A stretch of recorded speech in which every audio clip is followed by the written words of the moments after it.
La Ciudad de México. Calles y casas hasta donde nuestra vista alcanza.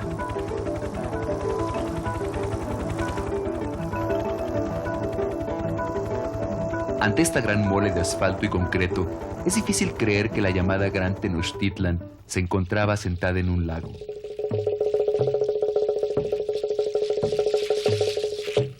En mucho, el poderío y esplendor del imperio azteca se debió al eficiente uso y manejo que del agua hicieron sus pobladores.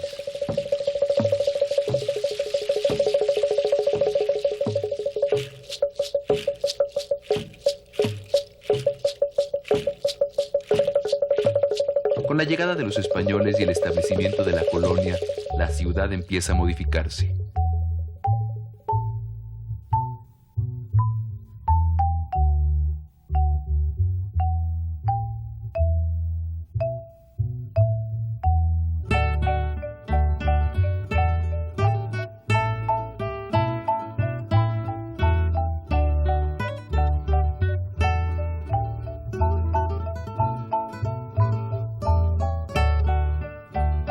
A lo largo de los años, diversas obras hidráulicas dieron al lago otra fisonomía, pero se continuaba haciendo uso del mismo.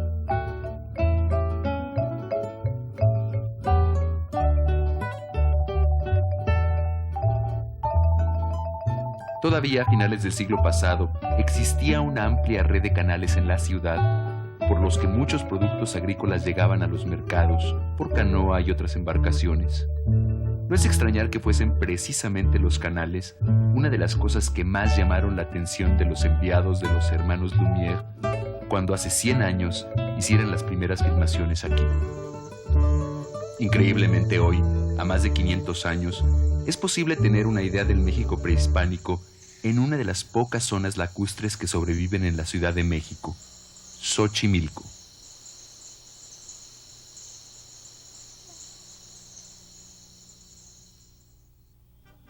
Considerado por muchos solo como un pintoresco sitio turístico, el lago de Xochimilco es mucho más que eso y se niega a ser absorbido definitivamente por la gran urbe.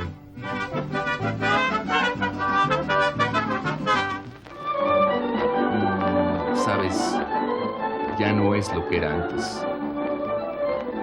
Sin duda, en el caso de Xochimilco es cierto, pero aún los 200 kilómetros de canales que lo conforman siguen deparándonos sorpresas.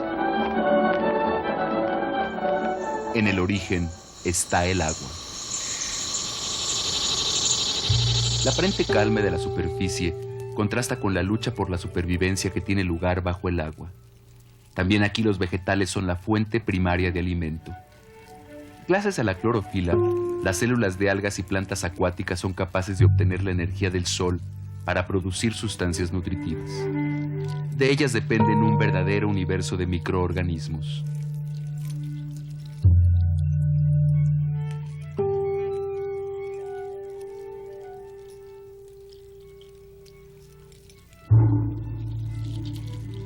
Los protozoarios ciliados, incansables, constantemente absorben y expulsan agua de la que obtienen bacilos y otras bacterias.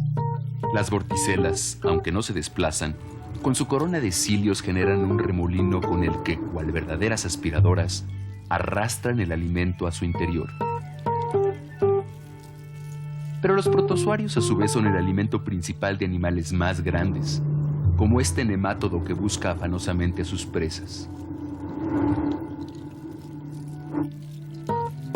Si de voracidad se trata, son las larvas de diversos insectos y crustáceos los mejores representantes. Arrasan con lo que se les ponga enfrente y entre ellas llegan a verdaderas batallas campales. El acocil, como lo llamaban nuestros antepasados, es un tipo de camarón, pero de agua dulce. De apetito voraz, el acocil es considerado de hábitos carroñeros. Aquí engulle minuciosamente los restos de un pequeño pez. Pero no solo para comer es minucioso. El apareamiento de los acociles puede llevar largas horas.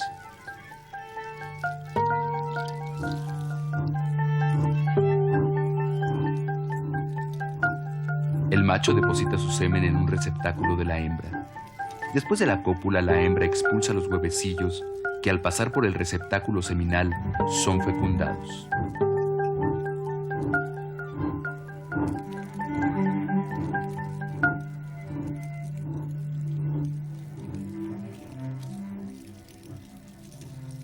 Los huevecillos permanecen en el abdomen de la hembra, quien con movimientos rítmicos hace que se distribuyan homogéneamente y gracias a una sustancia pegajosa se adhieren a su vientre para asegurar su desarrollo.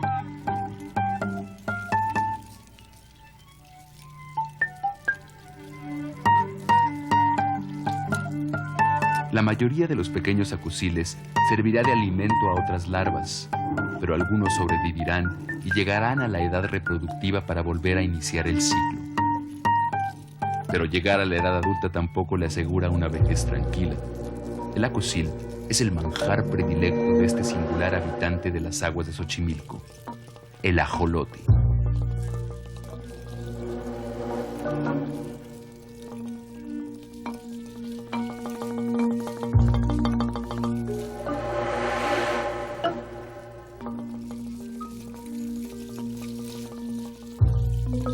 Ajolote, en náhuatl quiere decir monstruo del agua. Es un anfibio del grupo de las salamandras. Las salamandras como esta, al llegar a la edad adulta, desarrollan pulmones y salen al medio terrestre. Solo regresan al agua a depositar sus huevos. Esto no sucede con los ajolotes. Se pasan toda la vida en el agua y obtienen el oxígeno con su collar de branquias. Este comportamiento, ahora conocido como neotenia, provocó muchas confusiones y que el ajolote no fuese considerado una salamandra. Hasta que en 1865 en Francia, algunos ejemplares en cautiverio presentaron la metamorfosis total. Poco después, José María Velasco continuó con éxito las observaciones de los franceses y describió en estos magníficos dibujos que en condiciones de sequía, los ajolotes podían desarrollar pulmones y comportarse como verdaderas salamandras. Pero para describir con palabras al ajolote, nadie como Julio Cortázar. Un rostro inexpresivo, sin otro rasgo que los ojos, dos orificios como cabezas de alfiler, enteramente de un oro transparente, carentes de toda vida, pero mirando, dejándose penetrar por mi mirada, que parecía pasar del punto áureo y perderse en un diáfano misterio interior. Fue su quietud lo que me hizo inclinarme fascinado por primera vez a los axolotl. Oscuramente, me pareció comprender su voluntad secreta, abolir el espacio y el tiempo con una inmovilidad indiferente. Después supe mejor, la contracción de las branquias, el tanteo de las finas patas en las piedras, la repentina natación. Esto me probó que eran capaces de evadirse de ese sopor mineral en que pasaban horas enteras.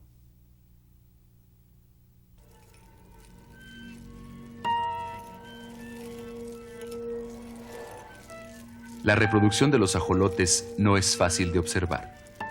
Aparentemente, el macho deposita en el fondo un espermatóforo que la hembra introduce en su cuerpo para fecundar los huevecillos, mismos que uno a uno deposita entre la vegetación.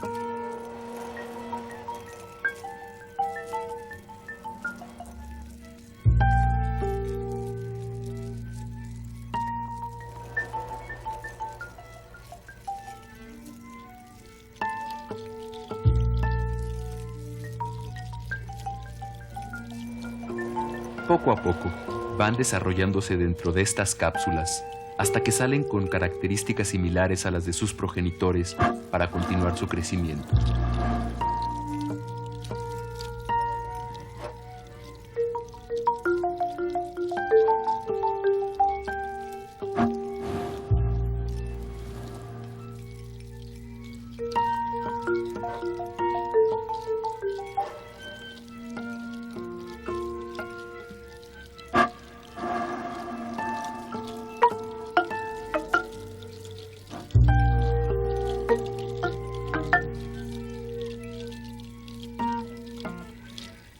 fortuna de los acosiles, los ajolotes también pueden alimentarse de otros animales.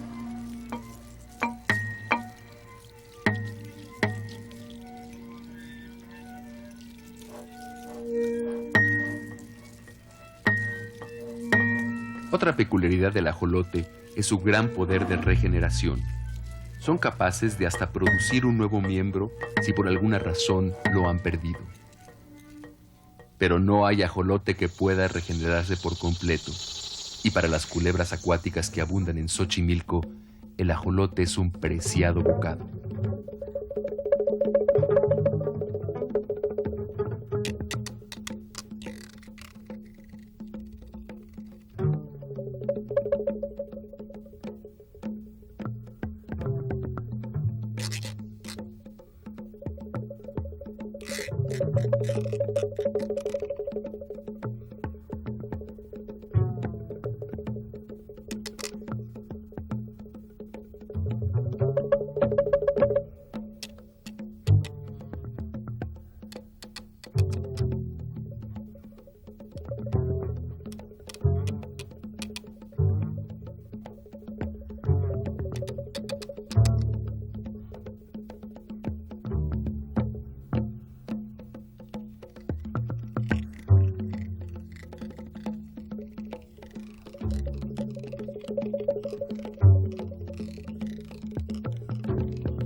No solo las culebras salen a la superficie, en las riberas de los canales coexisten una buena cantidad de insectos, quienes requieren del lago, ya sea para que en él se desarrollen sus larvas o simplemente para buscar comida.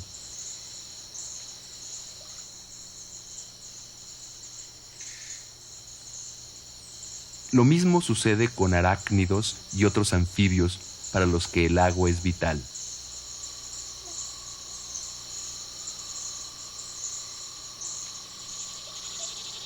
Lo más asombroso es que estas riberas son el producto de la mano del hombre.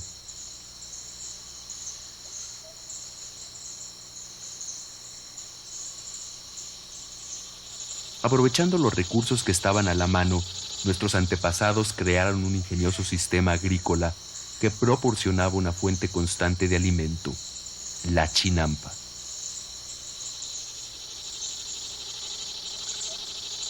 La chinampa es una isla artificial en la que el vital líquido se encuentra literalmente a tiro de piedra.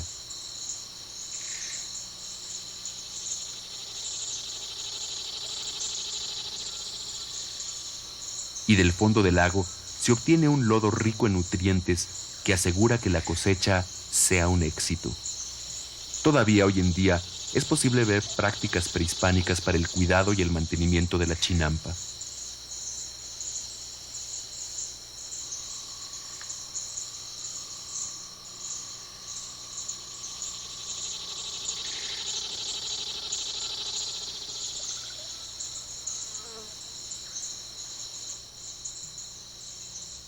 Antiguamente, la construcción de una chinampa empezaba por localizar un sitio poco profundo en el que se depositaba más fango.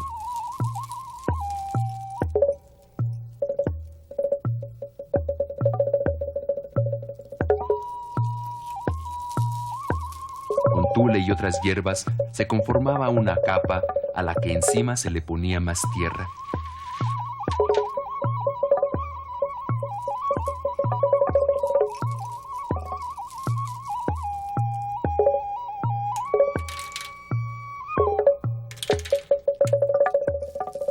Posteriormente, se plantaban hileras de ahuejotes.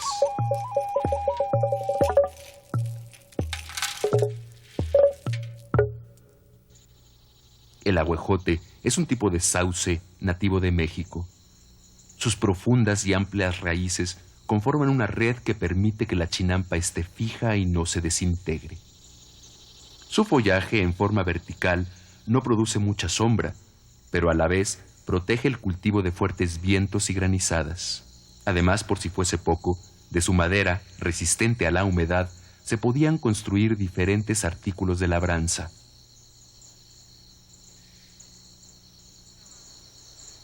Con las ramas tiernas se producían canastas e incluso los brotes jóvenes se usaban con fines medicinales, pues poseen propiedades analgésicas similares a las de la aspirina. El lago no solo proporcionaba a sus pobladores la seguridad de una buena cosecha, también era una fuente permanente de proteínas de origen animal. Todavía hoy, los acosiles se expenden en los mercados de Xochimilco.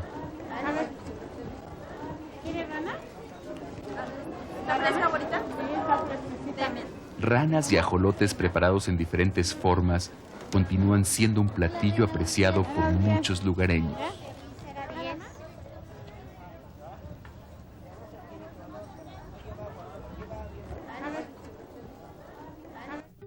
Pero llegaron los problemas. El excesivo crecimiento de la ciudad hizo que los manantiales que surtían del vital líquido a Xochimilco casi se agotaran. Algunos aguejotes ahora bordean banquetas como testigos de lo que en un pasado fueron chinampas. El lirio, introducido a principios del siglo, se convirtió en una plaga constante que desecaba los canales. Proliferaron los roedores nocivos en las zonas de cultivo. Prueba de ello es que no es extraño encontrar serpientes de cascabel aprovechando su exquisita abundancia.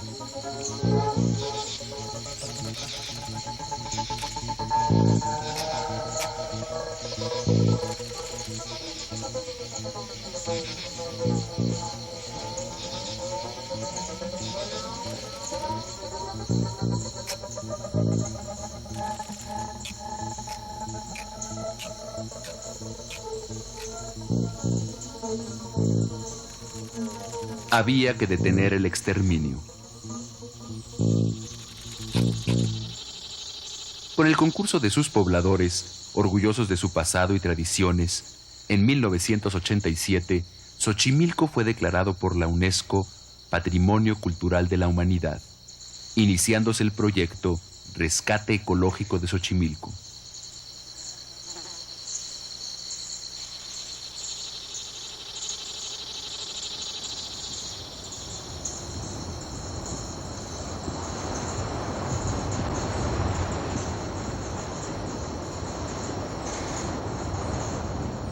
Actualmente, las aguas del lago son tratadas y regresadas al mismo, libres de contaminantes.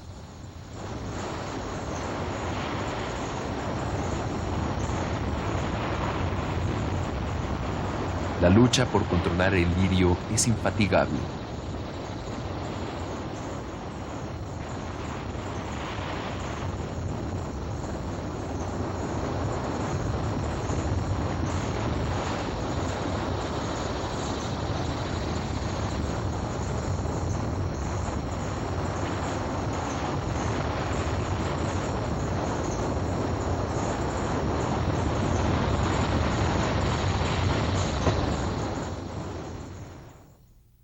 Se construyó un centro de educación ambiental y existe otro de investigación sobre la fauna local que pretende que ésta vuelva a ser abundante.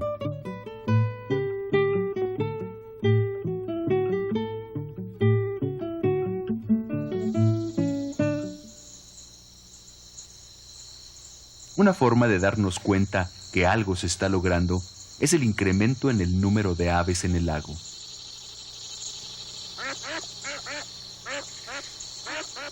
Cada vez son más las aves migratorias que lo visitan, como estos patos canadienses que, escapando del frío invernal, encuentran refugio y alimento en las aguas.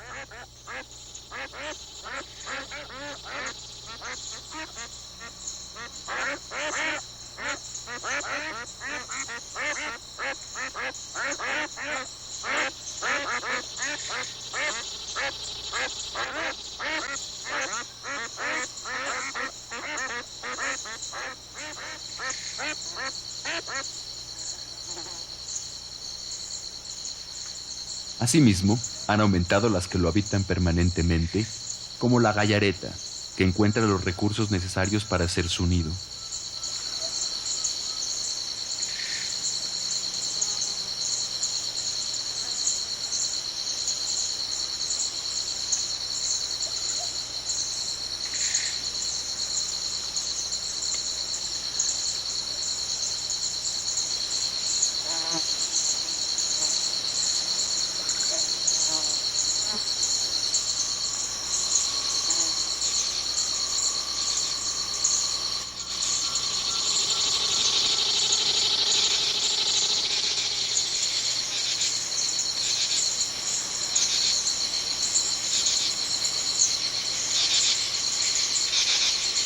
Abundan diversos tipos de garzas que con su figura y su vuelo enaltecen el paisaje.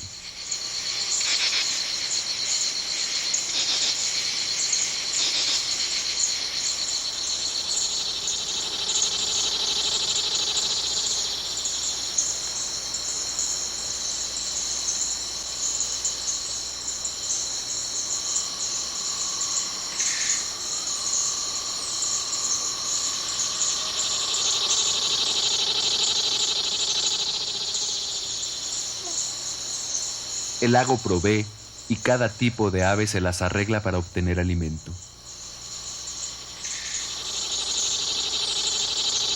Hay quien sale de pesca o quien va de cacería.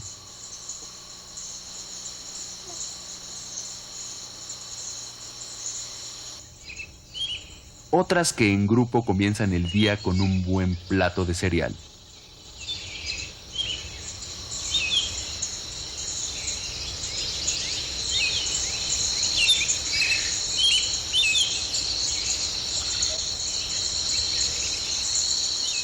O quienes se atascan ahora que hay lodo, pero eso sí, sin mancharse el plumaje.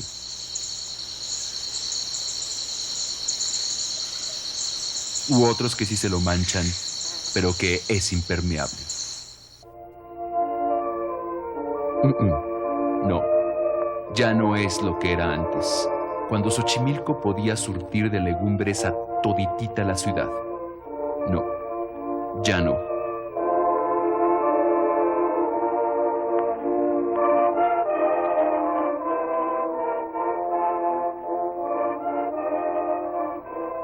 Pero el nombre no nos lo quitan. Xochimilco, del náhuatl Xochitl, flor, y mili, campo cultivado.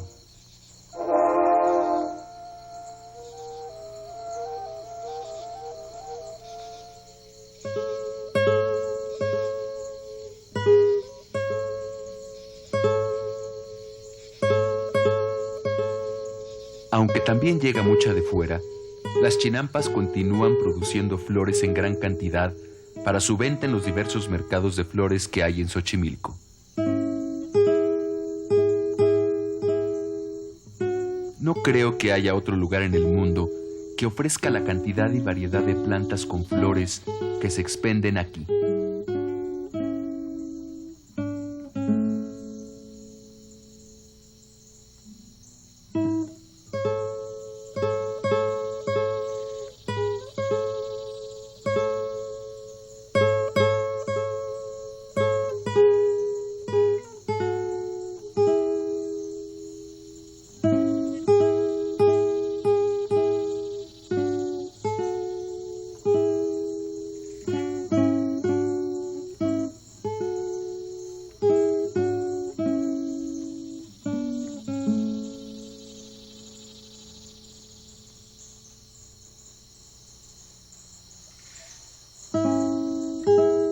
Pero no solo las personas son atraídas a este lugar. A las flores, de hecho, les interesan más otro tipo de visitantes. Parece más una relación de complicidad entre ellas y los animales que las visitan en busca de dulzura y que inconscientemente las ayudan a la reproducción. Quizás el más eficiente obrero de la polinización es el colibrí. Especializado en flores alargadas, busca afanosamente en ellas el néctar.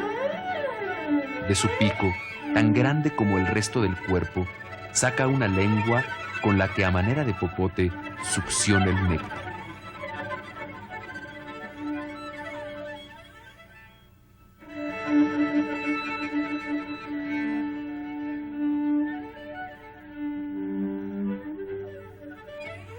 El colibrí depende por entero de la dulzura de las flores. De ellas obtiene azúcar y por lo tanto la gran cantidad de energía necesaria para realizar sus funciones vitales. Estos pajaritos son en realidad una máquina que la naturaleza ha creado para volar. Su pequeño cuerpo es una masa de potentes músculos que le permite aletear hasta 60 veces en un segundo.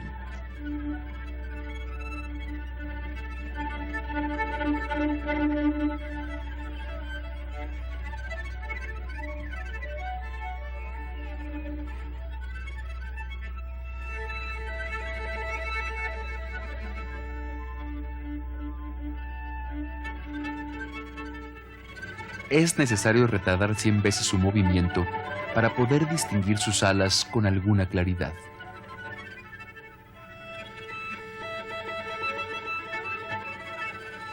Gracias a que sus alas pueden tener movimientos reversibles, pueden quedar suspendidas en el aire o volar hacia atrás, cosa que ninguna otra ave puede hacer. Para el colibrí, todos los días son una lucha constante para sobrevivir. Pero al igual que él, todos los habitantes de Xochimilco libran, junto con nosotros, una última batalla por su supervivencia. Así es la vida.